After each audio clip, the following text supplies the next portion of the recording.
Oh, sorry. Excuse me. Watson! Watson! Sorry. Watson, hurry up. Come on, the train's going. Yes, just a minute here. Excuse me. Was it close call, Holmes? Yes, certainly was. If you hadn't lingered to pass the time of the day with that barmaid, we'd have had ample time. How did you know that Your elbow, it's wet. Well, you've obviously been leaning on a bar somewhere.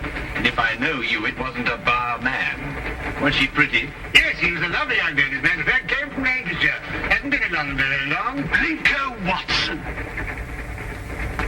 Sardines Dalton. Oh, I say, what a small world it is. Oh, good old Blinko. Best smile of the school ever had. I say, oh, man, you're putting it on a bit here and there, aren't you? Oh, particularly there. Oh, well, you know. Say, Holmes, do you know sardines? How do you do, sardines? Did you say Holmes? Not Mr. Sherlock Holmes. Oh, I see you've been reading about him in the papers, what? Oh, can't read anything else these days except about that last case of yours, Mr. Holmes. Yes, well, that presented a bit of a problem at first, but we managed to nail it before the finishing line, didn't we, Holmes? Oh, we did, Blinko. You know, I wouldn't be at all surprised if you were going fishing. Yes, we're going to Witchenham, no? Why, of course. I'm living at our old family place, Forthing. That's near Witchenham. Oh, I say. Something wrong, man?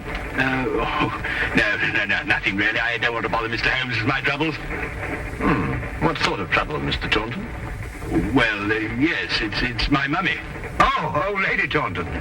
No, my Egyptian mummy. Is your father married again? No, don't be silly, Blinko. One of those Egyptian fellows who were mummified thousands of years ago. That sort of mummy.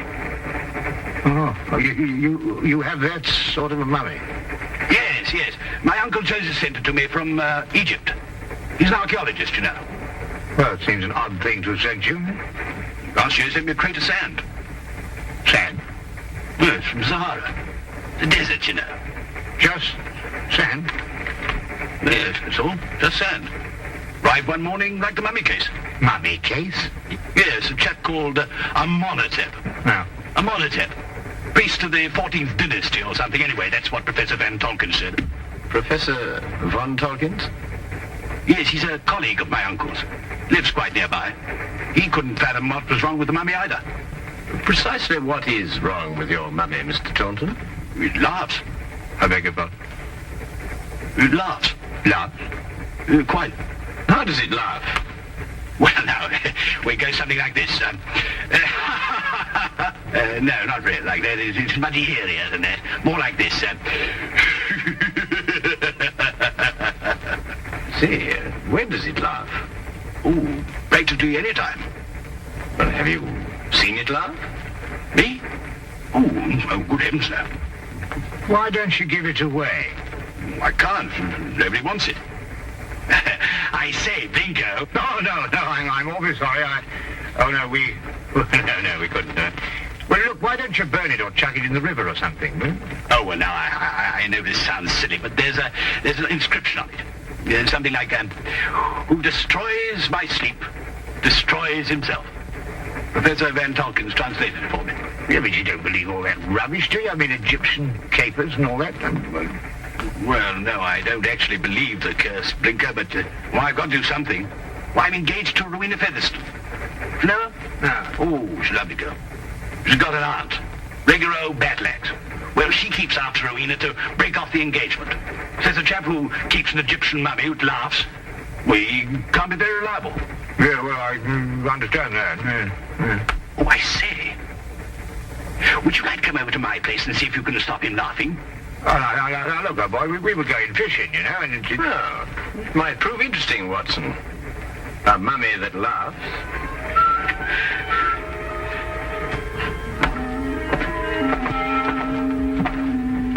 This is, Amenhotep. Well, he doesn't look as if he had much to laugh about. You wouldn't think so, would you? You wait till you hear him, Blinko. Frightening, positively frightening. 14th dynasty, I see. It's an exceptionally fine sarcophagus. I must say the funerary carvings of the 14th dynasty were the most beautiful ever known.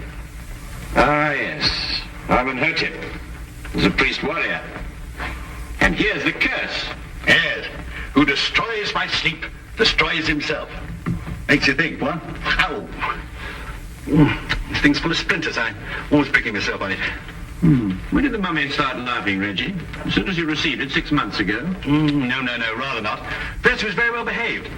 Quiet as a lamb, then he started it about a month ago. I see. I take it these are the other Egyptian trophies your uncle sent you. Yes, rather. I stick them all in this room here. I call it my Egyptian room. You know, I wouldn't like Uncle Joseph to come back and think I didn't appreciate the gifts he sent me. Pretty touchy about the things they dig up, these archaeological fellas. Yes, quite naturally. Has your uncle been in England recently? Oh, no, not since he's been galloping off east as a young man. Must be at least 40 years, I think. Then you've never seen him? Oh, no. Oh, I'd say that's the Sahara sand I was telling you about. Oh, yes. Does your uncle never write to you? No, never. Just sends back the things he digs up. Have you got a photo of him by any chance? Yes, this one. It was taken when he was over at Oxford. I think he must have changed by now, 40 years. Ravages of time and all that. Yes. Oh, I'm sorry, Reggie. I didn't know you had visitors. Oh, no, don't go, Rowena. I want you to meet my guests. This is Blinko, Dr. Watson, and Mr. Holmes, Mr. Sherlock Holmes. This is my fiancée, Miss Featherston. Mr. Sherlock Holmes, the detective? Yes. Yes, he's come to look into this mummy business for us. Have you found anything, Mr. Holmes? Why does it laugh? Well, perhaps he tickled himself to death.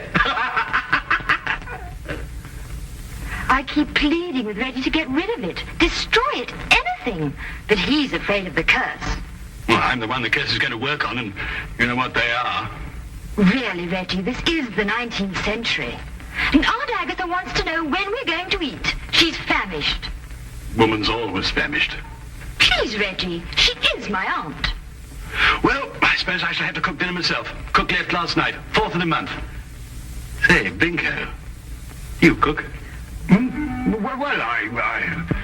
Reggie, you didn't invite Dr. Watson here to cook. I'll cook. Well, maybe I better do it myself after all. We'll both cook.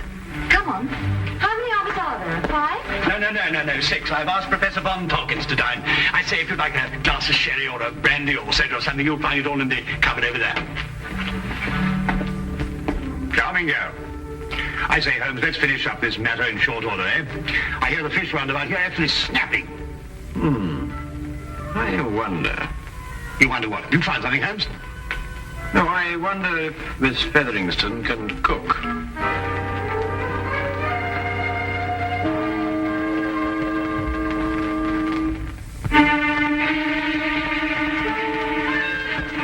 A doctor, young man, you say? A veterinary, no doubt. Madam, I'm a graduate of the Royal College of Physicians. I specialize in human beings. And you detect, young man, I understand. Yes, madam. I detect. Work with the police? Well, on occasion. No wonder the crime rate's going up. Rowena, do we or do we not eat? It's over, Darky. We're bringing the food in. Reggie tells me you've recently come back from Egypt, Professor. Yes, Mr. Holmes. Just a few months ago, I have retired from active participation in Egyptology. I see. I understand that you met Reggie's uncle while you were out there. Yes, Professor Taunton and I excavated for a long time together in the valley of the Lower Nile.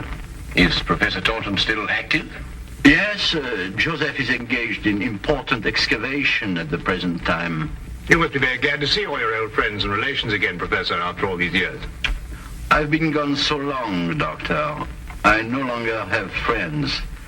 And I'm afraid even my family wouldn't recognize me. Well, here we are at last. Better late than never, I always say. Oh, please do help yourselves, everybody. Informality's the form. Local trout. We used an old recipe we found in a cookery book in the kitchen. Didn't we, Reggie? Yes, at least I think it was a cookery book. I read something about mixing nitrogen with hydrogen or something like at the end of it. Oh, Lord. Well, this is splendid. I haven't had a decent, well-cooked fish like this in years.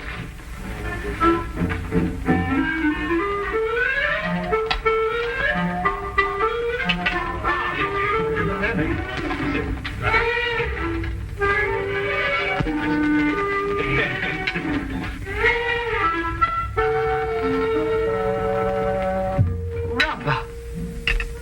Sheer, unchewable rubber. I think it's very edible. What do you think, Holmes? Quite. Who knows? A sauce might have improved it. Somehow. It's quite delicious, Miss Featheringstone. I believe you're accustomed to eating beetles and locusts, which I'm told are considered delicacies in your...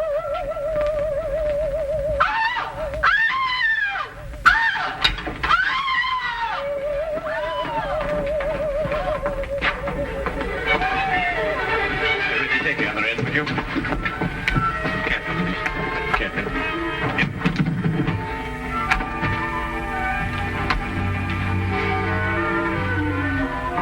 This time we heard it ourselves. Yes, Watson. This time we heard it ourselves.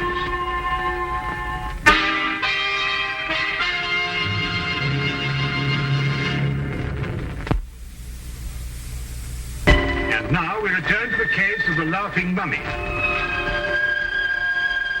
Of all the silly things I've been inveigled into by you, this is the silliest. There we are.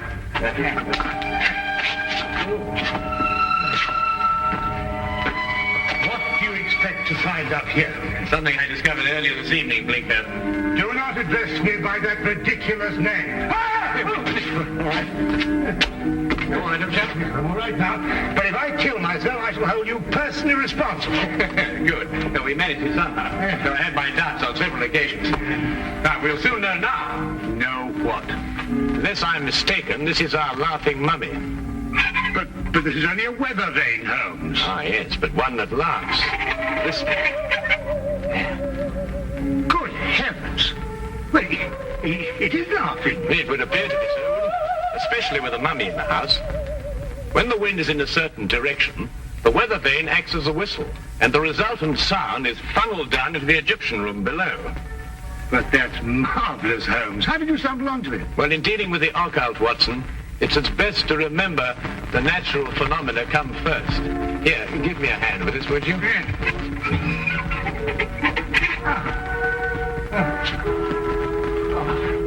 One. Be careful you come down, Holmes. Let's be careful.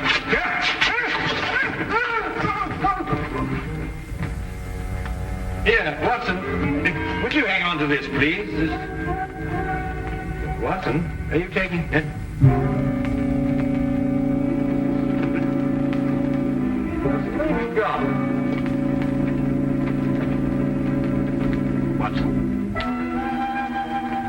Watson? Watson? Do you think they know what they're doing, Reggie, dashing out of the house like this? Maybe not Blinko. Well, Mr. Holmes seems very capable. Oh, yes, he's the reliable type. Doesn't say much, but when he does, it's to the point. Like me. Tell me, Professor, is this the first mummy you've ever heard of that laughs? The very first, Miss Featheringstone, and I'm quite sure that... Dr. Watson, what's happened? I slid off the roof. Landed in the rhododendrons. Not my rhododendrons, Blinko. I've entered them in the local flower show. You may now withdraw your entry. Reggie, how long has this weather vane been on the chimney? Oh, about a month. I see. And it was about a month ago that the mummy started laughing. Yes, that's right, Mr. Holmes. It was not stop laughing. It was caused by the wind striking the weather vane, which then blew down the chimney and caused a sound which resembled a laugh. Well. Good heavens above. Mr. Holmes, how terribly clever of you. You found it out all by yourself? I, too, was on the roof, Miss Featheringstone. Oh, I know. I think you're both terribly clever. My compliments, Mr. Holmes. The simplicity of the explanation escaped us all, although I knew, of course, there was an explanation. Well, now we can all go and finish dinner. We've got something else coming, I think. Lamb, isn't it, Rena? I think so. Meat of some kind. Good. Oh, Reggie. Yes, Mr. Holmes? Who stuck this on the chimney? Well, I did. It was lying about the place. I stuck it up there to keep it out of the way. Oh, I see. Thank you. You know, I believe I'll miss him laughing. Made him human somehow. Almost chummy. Chummy mummy.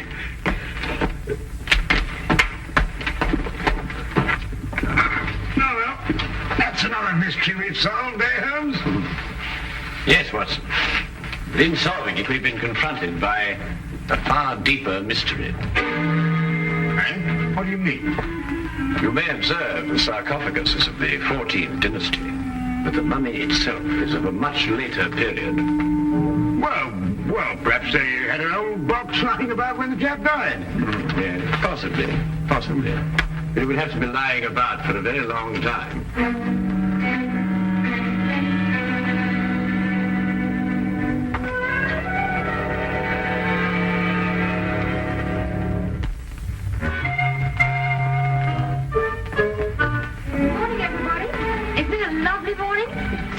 Gorgeous. Good morning, Miss Featherston. Yes, it is indeed a lovely...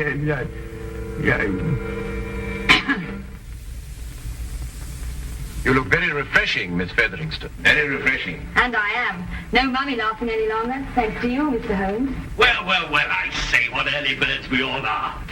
Morning, everybody. Morning. God's in his heaven and all's right with the world and all that sort of thing, you know what? There's no need in invoking the name of the deity. I wasn't. I was quoting a bit of poetry or something. Shakespeare, I think it is. Tennyson, darling. Oh, really? Oh, Actually, Miss Featherston, I think, if I'm not mistaken, it's a quotation from Robert Browning. Ben Ezra. Pippa passes, Watson. Oh, yes, of course, Pippa passes. I knew it was something like that. Good morning. Oh, good morning, Professor. Have a cup of tea or a baked egg or kipper or something, Edward? No, thank you. I just wanted to return this book. Oh, I say it's awfully decent of you, thank you. Oh, Professor Von Torkins. Yes, Mr. Holmes? Reggie has a 14th dynasty vase in the Egyptian room, which rather puzzles me. I wonder if I could impose upon you to clarify a point for me? It would be my pleasure, Mr. Holmes. Should we see it now? If it wouldn't be too much trouble, Professor. Not at all. Thank you.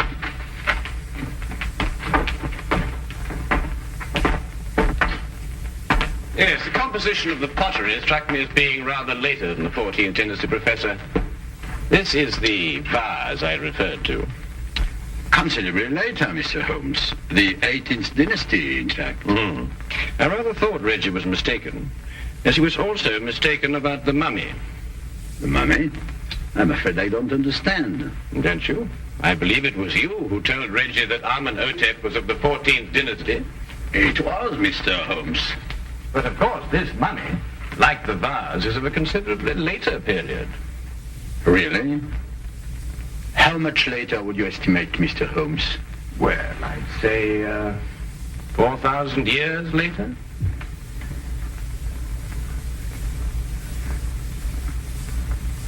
How did you determine that, Mr. Holmes?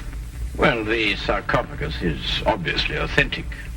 But the burial wrappings of the mummy itself are of a comparatively modern Egyptian weave.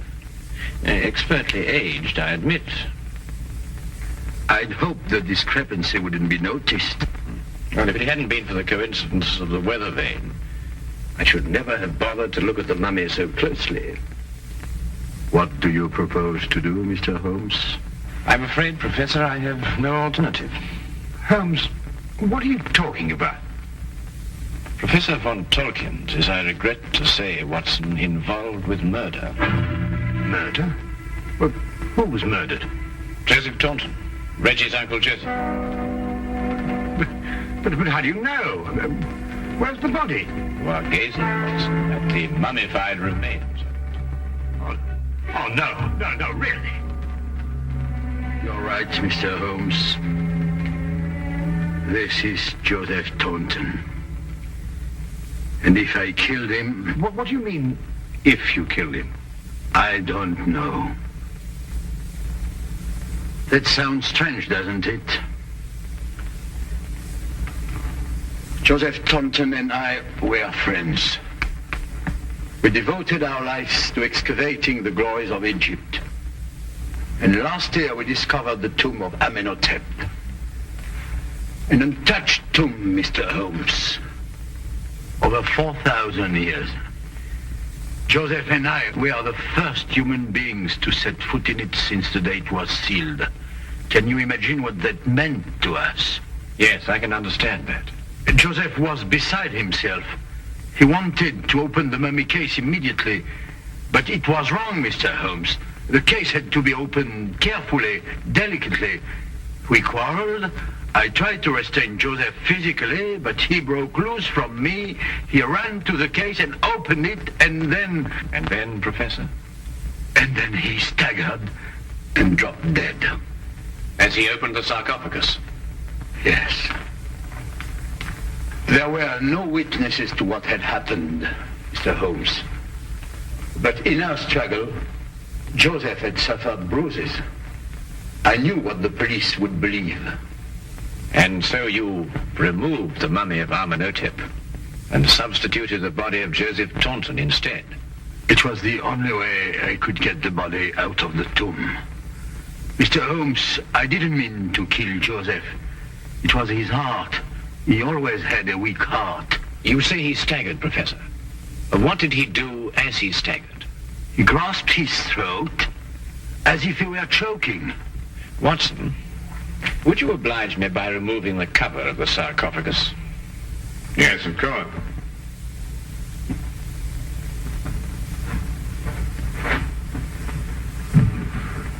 Ouch! That splinter. Yes, Watson, ouch. As Reggie said, and as undoubtedly Uncle Joseph said, too. Professor, would you care to take a closer look at what Reggie called a splinter?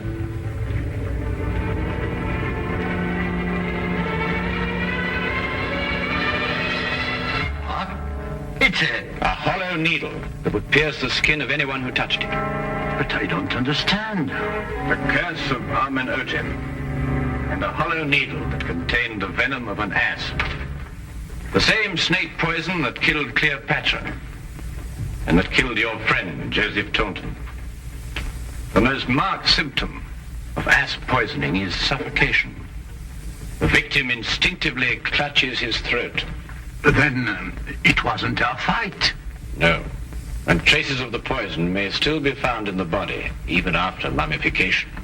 I say, Holmes, you don't think there's any of that poison left in the needle, do you? Because, well, if so... The next few minutes will determine that, Watson. What? Well, how's old Amenhotep doing? I bet he's feeling down in the mouth now he's stopped laughing. You'll be glad to learn, Reggie, that the professor has offered to take the mummy off your hands. Oh, I say, that's awfully decent of you, Professor. What you going to do with him? And he's also considered giving it a fitting burial. Oh, of course. Now, why didn't I think of that? Do you realize what this means, Rowena? Now we can be married. That old... I mean, your aunt, well, she won't have a leg to stand on. But, darling, Aunt Agatha really likes you. She just pretends to think you're not very bright. Really? She likes me? I think so. Oh, well then, let's go and tell her the good news. Thank you, Mr. Holmes. Not at all, Professor. Holmes! Holmes! What? What's the matter? Why, you look ill. It's the poison. I can't get my breath. No, relax, Watson, relax. If there'd been any poison left in that needle, Reggie would long since have joined his ancestors. Unfortunately, the curse only worked once. Oh. Very good. That's right. Oh, but Holmes. Good. That's all very well, but I still can't get my breath. What again? It needs to be probably the food we've been subjected to. Yes, I myself would prefer some of that fish that you insist on pursuing up and down the waterways of England with such wild abandon. Curse. Utter nonsense.